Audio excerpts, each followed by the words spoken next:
Mais ils se turent et ne lui répondirent pas un mot. Car le roi avait donné cet ordre, vous ne le répondrez pas. Ésaïe 36, 21. Le roi d'Assyrie était venu avec une forte armée, des armes de guerre contre les villes fortifiées de Juda.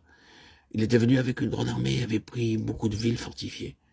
Il se vantait avec une pleine assurance et beaucoup d'orgueil. Et il était tellement sûr de la victoire qu'il était prêt à fournir 2000 chevaux à Israël, si lui, de son côté, pouvait en fournir les cavaliers. L'ennemi nous attaque lui aussi comme un flot menaçant. Lorsque nous sentons fort en nous-mêmes, nous sommes en danger de tomber en tentation ou de pécher. Le diable rôde parfois comme un lion rugissant ou comme un ange de lumière, et il séduit le peuple de Dieu. Nous pensons qu'il n'y a pas d'espérance de vaincre, et nous tombons. Mais le roi Ézéchias dit, vous ne le répondrez pas. Les gens du monde cherchent à nous provoquer lorsque nous nous trouvons en difficulté, lorsque nous mettons notre confiance dans le Sauveur. Le diable nous tente bien des fois en nous inspirant la crainte que le monde va se moquer de nous. Ils disent peut-être, oh, vous parlez maintenant de votre Sauveur. Nous allons bien voir s'il peut vous venir en aide. Beaucoup d'âmes ont perdu la foi et la joie après avoir été ridiculisés par des gens du monde. Cependant, nous savons par la parole de Dieu que l'ennemi se présentera comme un fleuve pour nous séduire et nous tenter. Mais notre roi dit, ne lui réponds pas. Voilà notre arme. Nous n'avons pas besoin des armes du monde pour vaincre l'ennemi. Beaucoup de gens sont séduits en essayant de vaincre le diable avec des armes charnelles.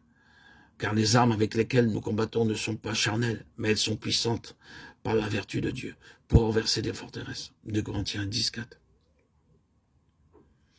Au lieu d'utiliser des armes charnelles, attendons-nous au Seigneur et recevons de lui la réponse. Souvenez-vous de la façon dont Israël a vaincu Jéricho du temps de Josué. Je vous invite à relire Josué chapitre 6, versets 1 à 6. Les murailles de Jéricho étaient hautes et fortes, et ils eurent peur en les voyant, car l'ennemi était bien trop fort pour eux en armes et en puissance militaire. Mais Dieu leur avait clairement dit qu'ils pouvaient vaincre l'ennemi avec l'arme qu'il allait leur donner. Ils n'avaient qu'à écouter les instructions et obéir. Le Seigneur leur a simplement demandé de faire le tour des murs de Jéricho sans prêter attention aux hommes qui se moquaient d'eux. Le 7e jour, ils devaient sonner des trompettes et pousser des cris. Ils auraient pu dire, oh, comment les murailles peuvent-elles bien s'écrouler au seul éclat de nos voix? C'est un mystère.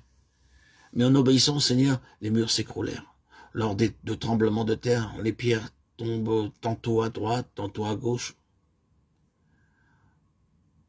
Je me rappelle un tremblement de terre à Quetta. Beaucoup de maisons et de murs s'écroulèrent. Et il y avait partout des tas de décombres qui rendaient la marche difficile. Mais l'Écriture dit cependant qu'à Jéricho, les murs tombèrent à plat, de telle sorte qu'ils purent facilement les enjamber. Le Seigneur nous dit ici, n'employez pas les armes du monde pour vaincre le diable. Ce n'est qu'en écoutant la voix de Dieu à genoux qu'il vous dira ce que vous devez faire et que vous serez rendu capable de vaincre journellement l'ennemi. Peu importe la façon dont l'ennemi se présentera contre vous, priez avec foi et dites, Seigneur, je dépends de ta force et de ta victoire. Dis-moi maintenant, Seigneur, comment employer mon arme. Dieu vous donnera de façon ou d'autres des versets bibliques pour vous encourager, pour vous fortifier. Il est merveilleux de voir comment l'ennemi peut être vaincu par quelques versets.